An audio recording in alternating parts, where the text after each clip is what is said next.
So that sort of framework and baseline being said, I want to talk, and there are a lot more ethics out there. There are many, many, many, and I'll give a few examples at the very end of different readings on ethics that I would strongly recommend, or different frameworks that people have started to put out there to try to help designers make ethical choices and ethical decisions. But I really want to focus on accountability, autonomy, and transparency today, because especially for gamification systems, for systems that are very strongly narrative-based, these are three of the, I think, ones that have come up the most, at least from my experience in working with companies, of which I think sometimes they get overlooked a little bit much, or they're not fully understood. Before continuing into this, I'm also going to make a note that I don't deal with inclusivity and making platforms accessible in this talk, because that would be a talk within itself. But that is also something about ethics, is making sure that people are not just ethically able to access maybe information, but that also you create the platform in a way that acknowledges that we are, a neurodiverse community. There's many different people out there with different levels of accessibility needs.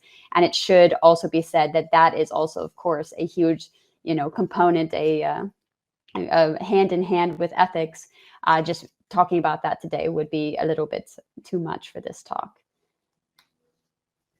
So, in quick question then, maybe, how many of you, and you can just kind of use the chat to respond, how many typically have some form of ethics conversation or strategy in projects that they've been working on, or are familiar with frameworks that they've used, just to kind of understand how everybody's thinking or approaching project design?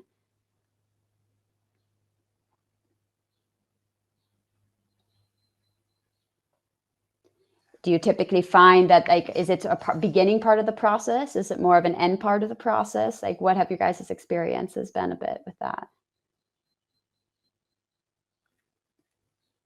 Yeah, accessibility and inclusiveness.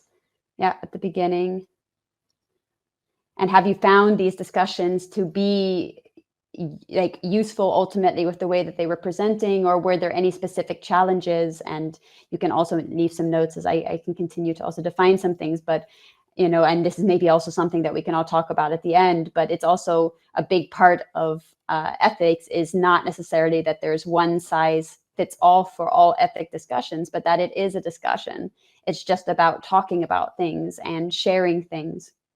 And that you have to be able to at least have some frameworks for topics, or some frameworks for thinking about it. But it should be not just purely okay, we scored this, and now we've made a decision, but that everybody kind of reflects and thinks about things, which is why a lot of the suggestions I'll give on looking at these three are more about questions, as opposed to necessarily purely right or wrong answers. Some things clearly are more in line with a topic like accountability or autonomy, but it really should be a discussion, and it's good to time box it and give it framework and have some common language.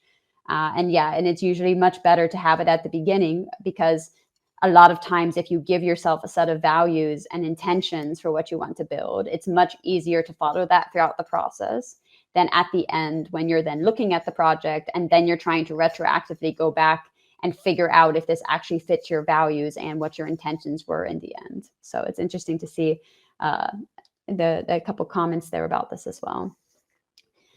But so what is then accountability? So accountability is accepting responsibility for the behavior and the impact of your system.